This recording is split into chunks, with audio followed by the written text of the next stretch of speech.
बिस्मिल्लाहिर्रहमानिर्रहीम। तो आज का जो हमारा टॉपिक है that is about diabetes mellitus. ठीक है जी। तो सबसे पहले देखेंगे कि जो डायबिटीज मलाइटस है उसमें हमने क्या सीखना है।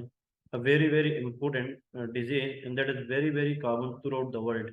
एक्चुअली जो डायबिटीज है इसके बारे में याद रखें, it is a metabolic problem. ठीक है। ये एक मेटाबॉलिक डिजीज है जिसके अंदर जनाब there is increase level of glucose.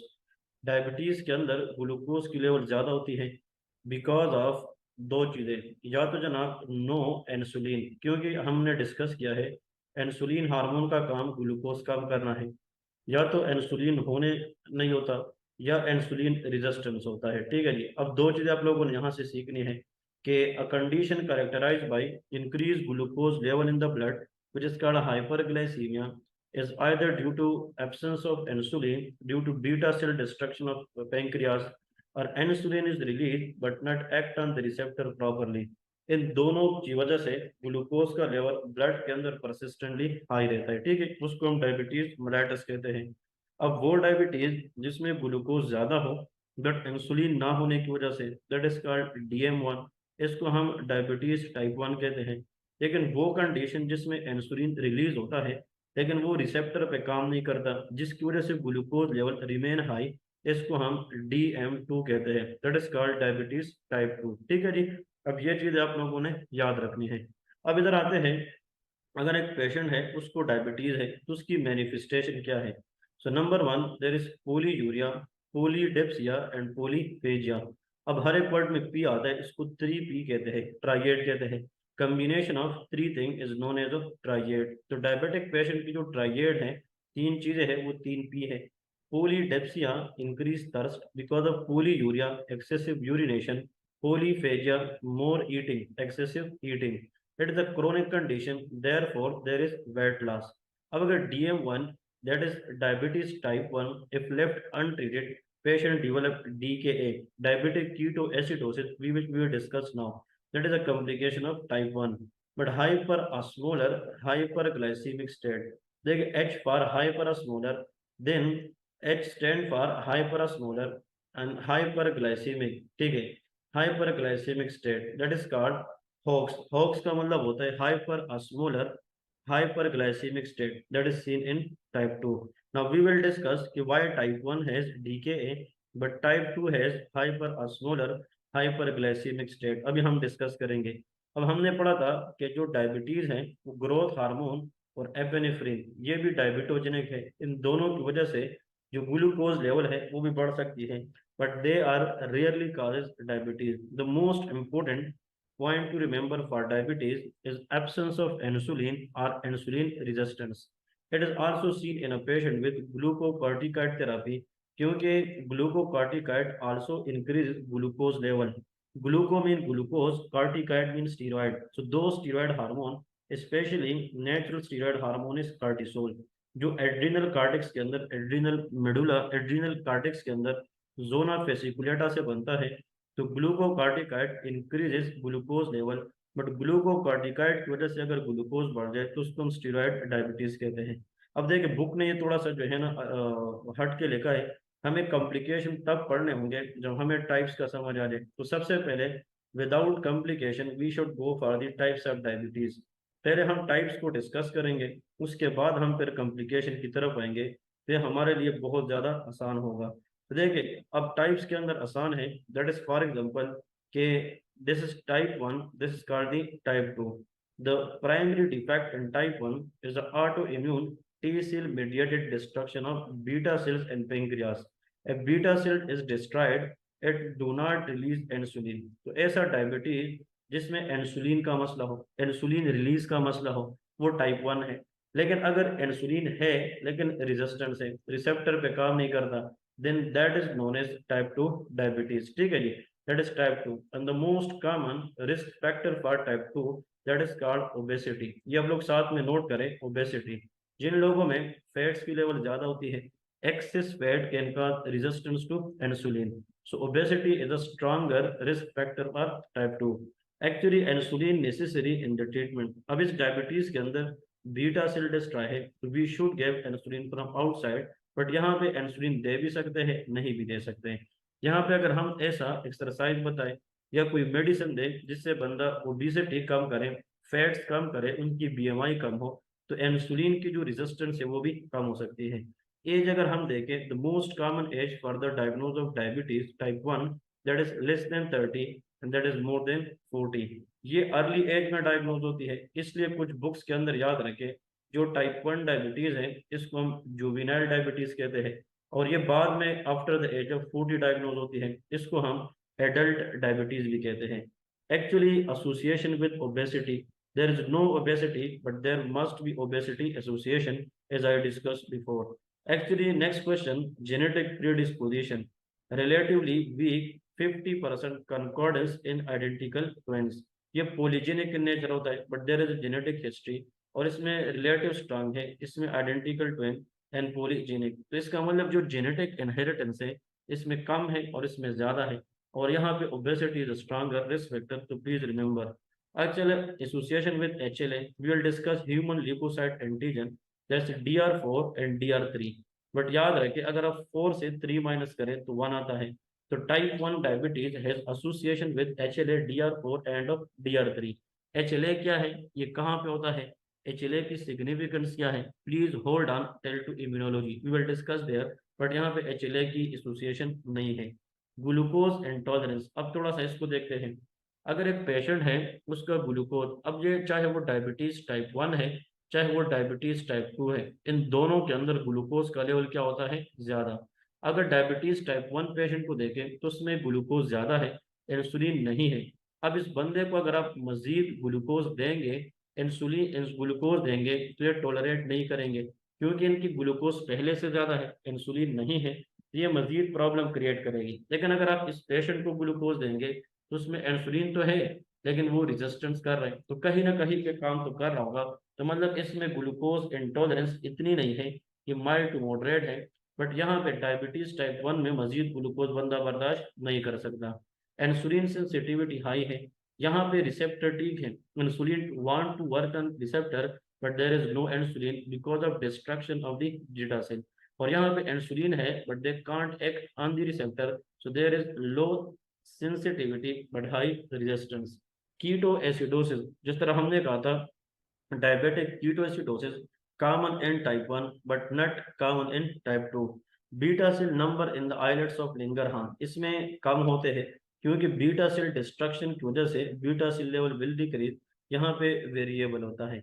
Next लिखे serum insulin level is always decrease और एब्सेंट, बट यहाँ पे initially increase but in advance disease that will be decrease. इसकी वजह यह है कि initially beta cell will release insulin, but with the time अगर वो काम ना करे, रिसेप्टर पे फेल हो जाए ताकि वो ग्लूकोज को कम करे, so with the time in chronic condition ज्यादा यूज की वजह से जो पेंक्रियाटिक बीटा सेल है they will fail to release more insulin. So initially insulin will be very high in type 2 because it do not work on the receptor, that is why glucose remain high in the blood, but later on the insulin level will decrease because of advanced diseases. अब classical symptom polyuria, polydipsia, polyphagia and weight loss, they are commonly seen in type 1 but sometimes not that much commonly seen in type 2. So इससे हमें ये पता चला कि जो type 1 है उसमें इंसुलिन बिल्कुल नहीं होता, या अगर होता है तो that is not enough that decrease the glucose level, तो इसमें इंसुलिन का इशू है। और जो टाइप 2 है उसमें ओबेसिटी का इशू है, इंसुलिन रेजिस्टेंस का इशू है। और आखिर में हिस्टोलॉजी, अगर आप टाइप 1 पेशेंट की आइलेट्स ऑफ लिंगरहान देखे तो उसमें ल्यूकोसाइटिक इन्फिल्ट्रेट होगा, और इसमें आइलेट्स के अंदर एमाइलाइड पॉलीपेप्टाइड डिपॉजिट होता है। Amyloid is a beta beta sheet protein that is not digested by the human body, and this amyloid protein will deposit in the body in multiple tissue, it can cause amyloidosis. So actually if we see the histology of type 1, there may be leukocytic infiltrate, but in type 2 there is amyloid polypeptide deposit. So if you know the difference between type 1 type 2, now we can go back and we should discuss now the most important। अगर एक patient है वो पोलीपेजिया या पोलीडेप्सिया या polyuria के अंदर आता है, then how you can proceed the diagnosis. पहले कि what is the diagnostic criteria, number 1 HbA1c, this called haemoglobin, glycosylated haemoglobin, HbA1c that is should be less than 6.5, ये इसकी जनाब लिमिट है। बट अगर इसकी वैल्यू मोर देन 6.5 आ जाए that is called diabetes. Exam के अंदर आता है HbA1c reflect average blood sugar level prior the 3 months. It's mean कि ऐसा टेस्ट हम जब गांव में किसी को टेस्ट लिखते हैं, लोग कहते हैं कि यार मेरी शुगर का बड़ा टेस्ट करना है। बड़ा टेस्ट करने का मतलब यह है कि मैं ऐसा टेस्ट करना चाहता हूँ जिसपे मेरे 3 महीने का पता चले कि मेरी ग्लूकोज स्टेटस कैसी है। So the test which shows the 3 month glucose status that is called HbA1c। फिर इसके बाद फास्टिंग ब्लड शुगर देखते हैं, it's a very very accurate test that is called FBS, fasting blood sugar. ये normally मतलब 100 से कम होना चाहिए, the fasting blood sugar less than 100। But अगर ये 100 और 126 के दरमियान है, ये प्री डायबिटिक है। But more then 26 is diabetic. अब यहाँ पे याद रखें, अगर एक बंदा है वो ये कहे कि आई ईट और आई ड्रिंक, उसने कुछ जूस पिया है या कुछ खाना खाया है, लेकिन उसके बाद उस पर 8 घंटे गुजर गए लेकिन उसने फिर न कुछ खाया है न कुछ पिया है, then the test should be considered as FBS। अगर एक बंदा दोपहर के 2 बजे खाना खाए और फिर असर के टाइम 5 बजे आकर ग्लूकोज टेस्ट कराए तो that should be considered as RBS। वो फिर रेंडम प्लाज्मा शुगर है या रेंडम ब्लड शुगर है, मतलब इसको हम RPG भी कहते हैं, रेंडम प्लाज्मा ग्लूकोज, या सिंपल इसको हम RBS भी कहते हैं, रेंडम ब्लड शुगर भी कहते हैं। तो random blood sugar less then 180 है, 180 टू 200 ये प्री डायबिटिक है, more than 200 is diabetic and is the Prince of hyperglycaemic symptom is requirement. It's mean कि अगर आप फुल स्टमक पे शुगर करें और वो 200 से ज़्यादा आ जाए तो उसके साथ पोली यूरिया पोली या वेट लॉस होगी, तब जाकर हम कंसिडर करेंगे देयर इज डायबिटीज। अब इसमें एक चीज याद रखें कि which one is the accurate test between FBS and RBS। वो हमारे पास क्या है, FBS है। क्योंकि अगर दो बंदे हैं, एक ने फॉर एग्जांपल सब्जी खाई है, दूसरे बंदे ने जनाब मिठाई खाई है। अब दोनों का अगर आप शुगर चेक करें तो दोनों की जो डाइट है वो अलग अलग है, उसमें शुगर कंटेंट अलग अलग है। तो रैंडम ब्लड शुगर की जो वैल्यू है वो भी दोनों में वेरी हो सकती है। तो इसका मतलब ये है कि अगर एक बंदा एम्प्टी स्टमक आता है ना FBS में, तो दोनों की स्टमक एम्प्टी है तो दोनों का जो टेस्ट हम करेंगे वो भी एक जैसा आएगा। तो the best and accurate test is FBS, fasting blood sugar. और एक होता है 2 hours oral glucose tolerance test, इसको OGGT कहते हैं। ये भी मोर देन 200 से अगर आ जाए तो वो भी डायबिटीज है। इट्स मीन कि you will consume 75 gram of glucose in a water and ask the patient to take it. अगर 75 ग्राम ग्लूकोज पानी में मिलाकर पेशेंट को पिलाए और फिर इसके 2 घंटे के बाद टेस्ट करें तो उसका नाम ओरल ग्लूकोज टॉलरेंस टेस्ट होगा, उसकी वैल्यू भी मोर देन 200 है।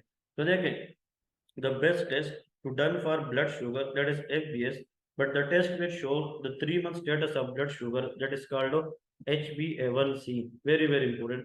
अगर एक पेशेंट डायबिटिक है और वो टाइम पे ट्रीटमेंट ना ले और वो अपना केयर ना करे तो बाद में जनाब उसको क्या हो सकती है, कॉम्प्लिकेशन। अब उन कॉम्प्लिकेशन की तरफ जाएंगे कि वो कौन कौन सी है। That is called non enzymatic glycation. Glycation ये वर्ड आप लोगों ने सीखना है, non enzymatic glycation. Actually glucose जब प्रोटीन के साथ अटैच हो जाए, देखिए अटैचमेंट ऑफ, ये आप लोगों ने लिखना है, अटैचमेंट ऑफ ग्लूकोज, अगर ग्लूकोज अटैचमेंट हो जाए with protein, with protein in the, अब ये पॉइंट इंपोर्टेंट है, in the absence of absence of enzyme. अब देखिए जो शुगर का मरीज है उसमें क्या होता है, उसमें ग्लूकोज लेवल ज्यादा है but that high glucose attract protein, ये प्रोटीन के अंदर अमाइनो एसिड को अटैच करता है। So the attachment of glucose with protein to make it denatured in the absence of enzyme, इसका नाम नॉन एंजाइमेटिक ग्लाइकेशन है। इसमें स्मॉल वेसल डैमेज होते हैं, लार्ज वेसल डैमेज होते हैं, और स्मॉल वेसल डैमेज से रेटिनोपैथी, न्यूरोपैथी एंड नेफ्रोपैथी। अगर डायबिटीज की वजह से विजन का मसला हो जाए रेटिनोपैथी, अगर नर्व का मसला हो जाए न्यूरोपैथी, और अगर किडनी का मसला हो जाए तो उसको हम नेफ्रोपैथी कहते हैं। लार्ज वेसल के अंदर coronary artery disease, cerebrovascular disease, peripheral vascular disease and MI is the most common cause of death in diabetes. देखिए अगर जब हम MI की बात करते हैं ना, मायोकार्ड इंफार्क्शन, जिसने मेरे CVS लेक्चर देखे हैं तो उसमें मैंने 4 पिलर बताए हैं।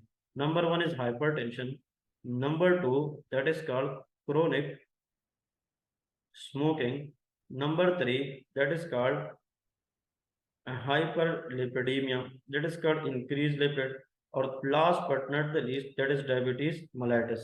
ये चार पिलर है जो एमआई की चांसेस को बढ़ाता है। लेकिन यहाँ पे एक चीज याद रखनी है, the most important thing you people should know, actually the most common cause of MI that is uncontrolled hypertension, but the most common cause of MI which has worse prognosis, मतलब वो काज जिसकी वजह से एमआई के अंदर chances of survival कम होते वो diabetes है। तो रिगार्डिंग द इंसिडेंस अगर होने पे पूछा जाए तो हाइपरटेंशन है, बट अगर वंस एमा इज बिकॉज ऑफ डायबिटीज अगर, तो इसकी जो प्रोग्नोसिस है दैट इज नॉट गुड, और इसीलिए डायबिटीज के अंदर the cause of death is MI.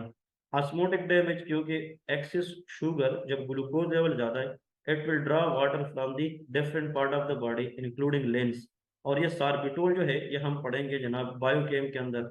और इसका मतलब ये है कि जो एक्सेस ग्लूकोज है वो फिर क्या होता है, ये neuropathy, motor problem, sensory problem, gloves and struck distribution, autonomic nervous system degeneration, that can leads to GERD, gastroesophageal reflux disease, gastroparesis and diabetic diarrhea।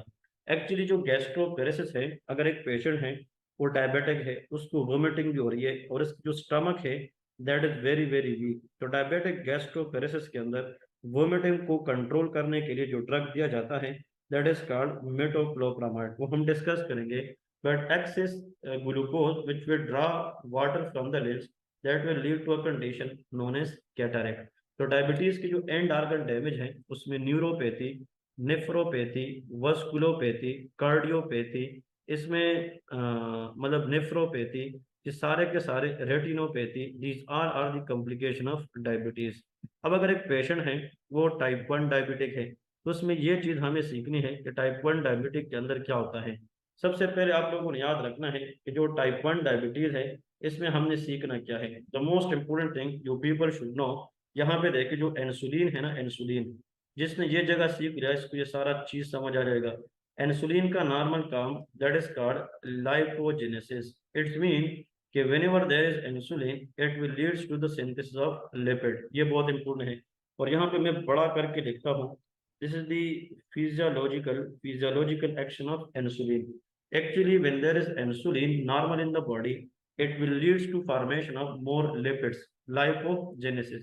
But type 1 diabetes, अगर हम DM1 की मिसाल ले रहे DM1, तो उसमें तो इंसुलिन बहुत कम है, डिक्रीज अवेलेबिलिटी, तो फिर लाइपोजेनेसिस नहीं होगी तो देयर विल बी लाइपोलाइसिस, और लाइपोलाइसिस के साथ साथ प्रोटियोलाइसिस भी होगी, क्योंकि यहाँ पे जनाब प्रोटीन की लाइसिस होगी। और आपको पता है कि जब लिपिड की ब्रेक डाउन होगी फ्री फैटी एसिड बनेगी, free fatty acid will leads to form a compound known as acetyl CoA. अब ये बुक वाले ने लिखा है acetyl CoA as a 2 carbon compound. सबसे पहले याद रखें कि the effect of insulin on lipid is lipogenesis as well as insulin help proteogenesis, but if there is no insulin in type 1 diabetes तो जेनेसिस की वजह दोनों की लाइसिस होगी, तो लाइपोलाइसिस की वजह से फ्री फैटी एसिड बनेगी, free fatty acid convert into acetyl CoA which is a 2 carbon compound, and then acetyl CoA will convert into ketone bodies, और कीटोन बॉडीज बनेगी। Initially ketone body will increase the blood ketonemia and that will lead to in the urine ketonuria. अब patient में diabetes है, और से सुने, patient को क्या बना है कीटोन बॉडी, और this ketone body releases H plus acid, therefore it can cause acidosis. तो what is the reason behind DKA। अब यहाँ पे जो गुड स्टूडेंट है वो एक पॉइंट जरूर यहाँ पे जो मैं बताऊंगा वो मेंशन करेगा, और वो अपने एग्जाम के लिए याद रखे। अभी रिसेंटली मैंने MRCP एग्जाम दिया था, तो उसमें क्वेश्चन आया था कि the reason for DKA in a patient of DM1 is dash. ये DKA की जो मोस्ट कॉमन रीजन है दैट इज कॉल्ड लाइपोलाइसिस। वो क्या होता है लाइपोलाइसिस। तो कहने का मतलब ये है कि एक्चुअली इफ द क्वेश्चन कम, क्योंकि अगर ये लिपिड ब्रेकडाउन ना होता तो फैटी एसिड ना बनते, फैटी एसिड ना होते तो कीटोन बॉडी ना बनते। So the cause of diabetic keto acidosis and DM1 that is called lipolysis. For me this question is super important, everyone should know about it। अब यहाँ पे याद रखें अगर प्रोटीन ब्रेकडाउन होगी तो मसल मास कम होगा, वेट लॉस कम होगा, ग्लाइकोजिनोलाइसिस, ग्लूकोनियोजेनेसिस, इन सब की वजह से ग्लूकोज यूरिया होगा, देयर इज ग्लूकोज यूरिया। और जब ग्लूकोज एक्सेस यूरिन में जाएगी तो osmotic diuresis, loss of water and potassium, hypovolemia, and that can lead to, अगर वॉल्यूम इतना कम हो जाए कि that can cause decrease tissue perfusion, lead to shock. ये क्या कराता है? शॉक। और जब आप पानी मिकदार ज़्यादा होगी, क्योंकि the patient of diabetes will leads to polyuria, तो इन पेशेंट की प्लाज्मा ऑस्मोलिटी बढ़ेगी which leads to thirst, and that is called polydipsia. तो polyuria is because of urination, and when the plasma osmolality is high that will lead to polydipsia. तो polydipsia जो होती है, लेकिन इस पूरे चार्ट के अंदर अगर आप लोगों ने एक चीज याद रखनी है, वो ये है कि the cause of diabetic ketoacidosis in DM1 that is known as lipolysis. एक चीज हमने यहाँ पे डिस्कस करनी है कि what is meant by anion gap. अब इसको थोड़ा सा देखते हैं कि एनाइन गैप से मुराद क्या है, या अगर एग्जाम के अंदर आ जाए कि व्हाट इज मेंट बाय, या मैं यहाँ पे लिख लेता हूँ कि what is meant by anion gap. अब देख एनाइन गैप को देखते हैं, the most important anion gap में याद रखे, one is sodium plus potassium, इन दोनों को हम कैटाइन कहते हैं because they has positive charge. इनसे अगर हम माइनस करें bicarbonate plus, what answer is chloride, so they are called anion. देखिए bicarbonate is minus, chloride is minus, they are anion, और ये दोनों क्या है? कैटाइन है। अब सवाल ये है मोस्ट इंपोर्टेंट, ये जो सोडियम है इसकी नॉर्मल वैल्यू को पुट करते हैं, दैट इज 135 प्लस पोटाशियम की नॉर्मल वैल्यू 3 लेते हैं, फिर यहाँ पे minus bicarbonate is 22, chloride is 100। यहाँ पे इन दोनों को जमा करें 138 माइनस 122, 138 से अगर आप 122 माइनस करें दैट इज इक्वल टू 15, मतलब तकरीबन 16। क्या आएगा? 16। इट्स मीन कि जो अनाइन गैप है इसकी नॉर्मल रेंज 12 से लेके कितना होता है? 18। अब इधर गौर से सुने इंपोर्टेंट एमसीक्यूज, कि जब डायबिटिक कीटोएसिडोज के अंदर एसिडोसिस होता है ना, एसिडोसिस, एसिड का मतलब होता है एच आयन। क्या होता है? H ion. और आप लोगों को पता है जब बॉडी के अंदर एच आयन ज्यादा होती है, it is breaked by HCO3 to form H2CO3। अब H2CO3 बनेगी, H2CO3 dissociate into CO2 and H2O। ये जगह मैं थोड़ा सा फिर से बता रहा हूँ, फिर और से सुने। डायबिटिक कीटो एसिडोसिस, तो एसिड रिलीज H+, जब बॉडी के अंदर H+ ज्यादा होगा it will make the pH acidic. इस एसिडिक पीएच को कम करने के लिए जो हमारी बॉडी में HCO3 है वो H+ के साथ आकर मिलेगी, तो क्या बनेगी? H2CO3 बनेगी। अभी जो H2CO3 है इसमें याद रखे ये दो में डिवाइड होगी, H2O एंड CO2। अब ये न्यूट्रलाइज हो जाएगी, जितना H ज्यादा बनेगा HCO3 ज्यादा यूज होगी, तो HCO3 की फ्री लेवल कम होगी, तो ये 22 की बजाय फिर कितना होगी? तकरीबन आप समझ जाइए 15। तो अगर आप फिर 15 को 100 से प्लस करें तो 115, और 115 अगर आप 138 से माइनस करेंगे तो तकरीबन ये 22 आएगा। और जब अनाइन गैप्स 18 से ज्यादा हो इसको रेज अनाइन गैप कहते हैं। तो एग्जाम के अंदर ये सवाल पक्का सवाल है, इन प्लेट MRCP NRE हर एक एग्जाम में, how to calculate anion gap, that is the sum of sodium and potassium minus the sum of bicarbonate and chloride। तो hope you guys enjoyed this tutorial, और मुझे उम्मीद है कि आप लोगों ने यहाँ से बहुत सारी चीज़ें सीखी होगी। इसी तरह अगर आप लोग कंसेप्चुअली पढ़ेंगे तो आप लोग फिर आगे क्लिनिकल में, और आगे आप लोग जब भी मतलब प्रॉपर फिर डिस्कशन में जाएंगे तो आप लोग कोई किस्म की मुश्किलात नहीं होगी। So thank you so much for this lecture. इंशाल्लाह we will see you soon in the next tutorial. अल्लाह हाफिज़।